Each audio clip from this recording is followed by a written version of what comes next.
இன்னைக்கு எடுத்துக்கங்க, உத்தரப்பிரதேசத்துல GST collection 9000 கோடி, தமிழ்நாட்டுல ஜிஎஸ்டி கலெக்ஷன் 10,000 கோடி. தமிழ்நாட்டோட பாப்புலேஷன் 8 கோடி, உத்தரப்பிரதேச பாப்புலேஷன் 24 கோடி. நம்ம ஒருத்தன்னா அவன் 3 பேர் இருக்கான். அப்ப நம்மளை விட 3 பங்கு அதிகமா அவங்க ஜிஎஸ்டி கட்டணும்ல. நாம அரிசி வாங்கணும்னா ஜிஎஸ்டி கட்டுறோம், சோப்பு வாங்கணும்னா ஜிஎஸ்டி கட்டுறோம். அப்ப எவ்வளவு நம்ம பொருளை கன்சியூம் பண்றோமோ அவ்வளவுக்கு ஜிஎஸ்டி கட்டுறோம். இப்ப இதே அளவுக்கு பொருளை உத்தரப்பிரதேசலையும் கன்சியூம் பண்ணா அங்கேயும் இவ்வளவு ஜிஎஸ்டி வரணும்ல, ஏன் வரல? என்ன அர்த்தம் அப்படின்னா, கன்சம்ஷன் கம்மி. ஏன்னா அவங்ககிட்ட வாங்கும் சக்தி கம்மி. ஏன் வாங்கும் சக்தி கம்மி? வருமானம் கம்மி. ஏன் வருமானம் கம்மி? வேலை இல்ல. ஏன் வேலை இல்ல? படிப்பு இல்ல. அவனுக்கு வேலை கொடுக்கணும்னு அட்டன் பண்ணிட்டே இருக்காங்க, ஆனா அவன் படிக்கல. அப்ப நீ முதல்ல என்ன பண்ணிருக்கணும்? படிப்பு கொடுக்கணும்.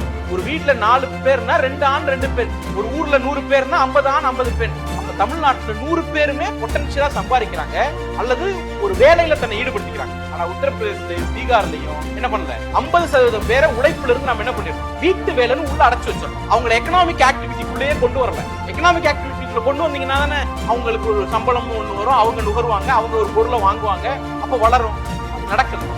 இதுக்கு யார் பெரியாருக்கு தான் கிரெடிட் கொடுத்தாங்க. பெரியார் தான் எந்த அளவுக்கு எக்ஸ்ட்ரீமா சிந்திச்சாருன்னா, அப்படியெல்லாம் ஒரு தலைவர் சிந்திக்கவே முடியாது. பெண் குழந்தைய பெத்துக்க அப்படிங்கிற 2 குழந்தையோட நிறுத்தி கேட்கிற, இல்ல எனக்கு ஆண் குழந்தை பிறக்கிற வரைக்கும் நான் பெத்துக்கிட்டே இருப்பேன் அப்படிங்கிறான். ஏன்டா அப்படின்னா, சோறு போடும், படிக்க வைடா, வேலைக்கு அனுப்பிடா, இந்த புள்ளையும் சோறு போட்டுடா அப்படிங்கிற.